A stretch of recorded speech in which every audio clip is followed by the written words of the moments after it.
What is up, meal prepping family? It's Bobby, and today we are gonna rock some keto meal prepping because so many of you guys have been asking for epic keto recipes. But I thought, how can I step it up just a few notches? Well, why don't we do a budget keto recipe that comes in at $3.20 per meal, is low carb, but really easy on the wallet. Plus, it turns out this recipe is Whole30 approved too. So for all you guys looking for all these different types of recipes, we're seriously hooking you up with some flavor today. So I hope you're ready for budget keto meal prep. Moroccan spiced chicken thighs, pan-seared and cooked with zucchini, lemons, olives, and herbs, and served with golden cauliflower rice. Rice cauliflower cooked with coconut milk, turmeric, orange and lemon zest, and lots of herbs. So here's the deal, y'all. If you're looking for the best, most tasty meal prepping on YouTube that is huge on flavor and hugely healthy, click that little subscribe button because we're rocking out recipes just like today every Friday morning, and I would love for you to join the Flav City community. So in front of me, I have 10 boneless, skinless chicken thighs. It is my favorite type of chicken because it has so much more flavor than boneless, skinless chicken breasts, but we can up that flavor even more by making a Moroccan spice rub. So let's push aside the chicken and grab our spices for the Moroccan spice rub. Let's start with a teaspoon of smoked paprika, a teaspoon of ground cumin, half a teaspoon of ground coriander, quarter teaspoon of ground cinnamon, and 1/8 a teaspoon of ground cloves. And then give it a mix up, and it might sound like a funky monkey kind of spice rub, but Desi, what do I always say about dessert spices? Tickle your taste buds. Before sprinkling that on the chicken, I'm gonna sprinkle over a nice pinch of kosher salt, and then half of the spice rub. Flip over the chicken, and do a little more salt, and the rest of the spice rub. Drizzle over 1 teaspoon of avocado oil, and then just massage those spices into the chicken. I want this to be a really quick marinade just to add another layer of flavor. In the meantime, I'm preheating the largest cast iron pan I have in my kitchen over medium-high heat. Add 1 tablespoon of avocado oil to the pan, and then add the chicken. All right, perfect. The chicken is sizzling, and even though the pan was really hot and preheated, after I add the oil, I wait another 30 seconds because I want that oil to heat up too. And one thing I always do as soon as protein goes into a hot pan is slap down the splatter guard. If you don't have one of these, I'll put the link down below in the description box. It makes the cleanup a lot easier. Let's wait 2 minutes and then flip that chicken over. Nice and crusty and golden brown, you guys. That's exactly what I want to see. Let's go another 2 minutes. Woo! Now, I've never been to Morocco, but I'm guessing that Marrakesh smells a little something like that, and I wish we had smell-o-vision because this smells so good. And by the way, yes, it is the same platter I had the raw chicken on, but it doesn't matter because everything's going back in the pool to finish cooking because the chicken is still raw inside. Now, the beauty of doing this in one pan is that all that chicken fat, all that spice rub flavor is in there right now. I feel like I'm a weatherman today. In there right now. The forecast is coming in. A cold spell is going that way. I do want to add 1 little splash of oil to the pan again. That'd be a good weatherman, wouldn't it? I think they usually look for hot chicks. That's right, yeah. You have to be like really buxom and very attractive these days to be a weatherman, which is really, really scary actually. A little different when I grew up. Then add half of 1 onion that's been diced. Back in my day, I was an old fat guy who showed you what the weather was come today. Not some hottie patati. Not funny. Aw, not funny. And then go in with 1 zucchini that's been cubed. And then half a teaspoon of dried thyme. Also pinch in about a quarter teaspoon of salt and a few cracks of black pepper. Give that a mix up. And I'm gonna let that cook for about 7 minutes just so the vegetables can soften. And you can see already, the color of those spices is infusing into the onions and the zucchini, and there is so much darn flavor in there, you guys, I can't even tell you. Now that the veggies have cooked down for about 8 minutes, let's go in with 3 cloves of garlic that are finely minced. Give that a mix up. Okay, for a little bit of sweetness, I'm gonna add half a cup of roasted red and yellow peppers. They're low carb and they're keto friendly. For some saltiness, I have half a cup of Spanish green olives, halved. Now I want to take the chicken that's been rested and get it back in the pan, and make sure you tip in all of those juices too. Super colorful, I'm loving it. And then I'm gonna reach for some chicken stock or chicken broth. Let's add enough to go about halfway up. Now, one ingredient I really wanted to use, but I couldn't find it at the market, was preserved lemons. It's basically lemons packed in lemon juice and salt. Instead, I have a zested lemon, the ones that I call the Walking Dead of the lemons, that I have in my fridge, and I'm just gonna slice it and throw that in there for a little bit of lemon flavor. So I'm gonna cut about 4 thin slices and just scatter that in the pan. And then for a little bit of heat, I have my favorite long red hot chili pepper. Just gonna finely slice that and put about half into the pan. If you don't have a fresh chili, you can definitely use red pepper flakes.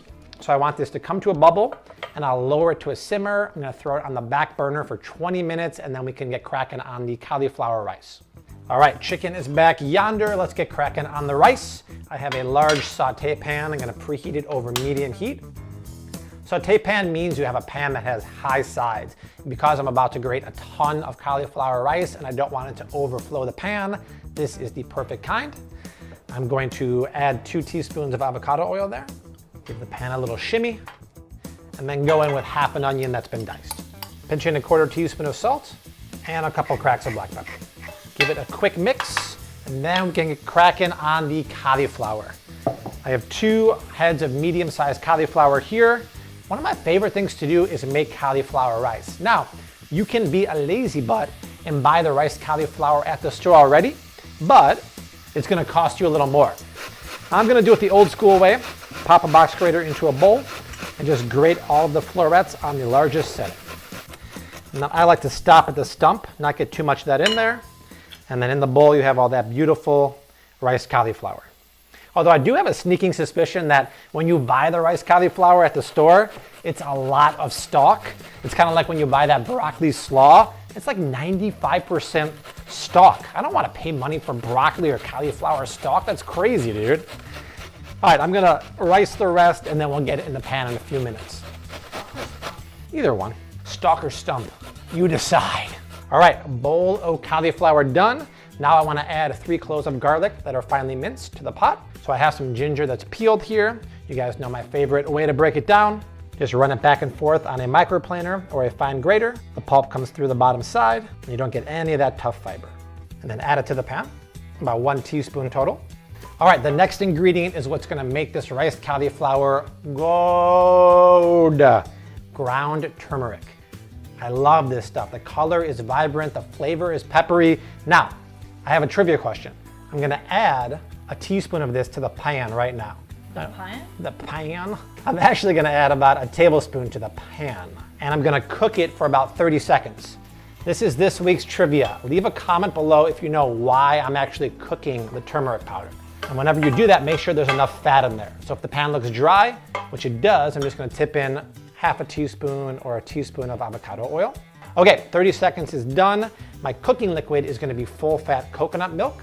Let's start by adding half of the can, and then I love that. I just love how that coconut milk turns bright, vibrant yellow, and it looks like something good is really happening right now. So remember, the coconut milk is bland, so let's pinch in a 1/4 teaspoon of salt and a few cracks of black pepper. Before I add my mountain of cauliflower rice, I do want to simmer this just for a few minutes to reduce it and thicken it up just a bit. In the meantime, let's check on the chicken. Everything is bubbling away really nicely. That cooking liquid is reducing. That looks great. All right, getting back to our coconut milk, you can see here that it's reduced a little bit. Now I want to tip in all of my cauliflower rice. And then remember, you guys, that cauliflower is a ginormous, bland pile of nothing. We have to season that, otherwise this rice will have no flavor at all. So let's pinch in a good half teaspoon of salt, a few cracks of black pepper. And now I'm gonna gently fold everything so that coconut milk kind of gets dispersed everywhere. And we turn this into a edible tie-dyed version of my t-shirts I used to wear in high school. That's cool, huh? My brother actually used to wear a lot of tie-dyes. He thought he was a hippie or something. Now here's the key to perfectly cooked cauliflower rice. Take a lid, slap it down, and set a timer for exactly 3 minutes. I don't want the cauliflower to be raw, but on the flip side, I don't want it to be mushy and overcooked. I want it to be just like perfectly cooked rice, which means it has a little bite left to it. Showtime. Beauty. Look at that cauliflower rice, you guys. Come on. But if you thought I was gonna stop there, you don't know me well enough because we got some zesting to do. Let's add the zest of half a lime. the zest of half an orange. Then I want to reinforce that coconut flavor. So I have some unsweetened coconut shredded flakes here. Add a couple tablespoons of those. Oh, that's more than a couple tablespoons. Hold on.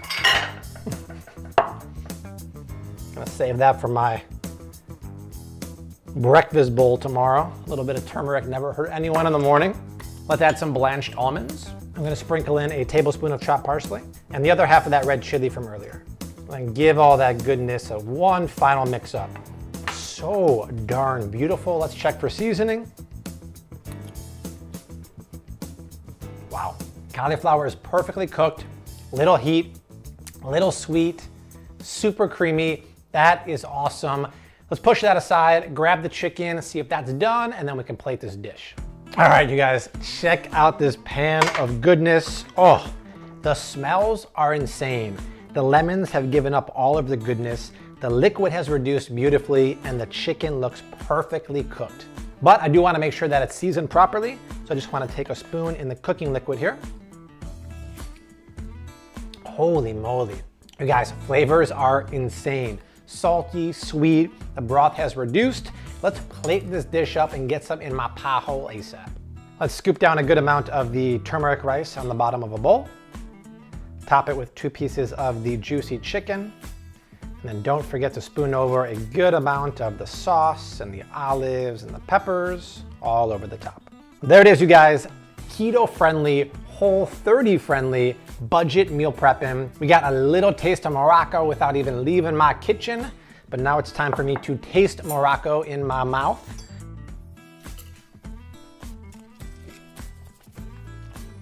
That was a ginormous bite, but it was a ginormous bite of goodness. My gosh, you guys, the chicken has that spice crust and then it's crazy juicy.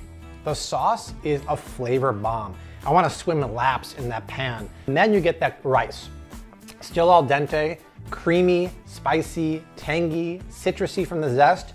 There is so much flavor in here. Barely any carbs, clean eating done right. You guys, the recipe is down below in the description box. Make sure you check it out. Share it with your friends. Share this video with your friends. And if you're wondering where the heating and storage instructions are, they're always on my recipe page. So click the recipe down in the description box. It takes you over to my page, read through the recipe, they're down below. That's it, you guys. 2 more epic recipes are streaming down below me right now. They're keto friendly and they're downright the bomb.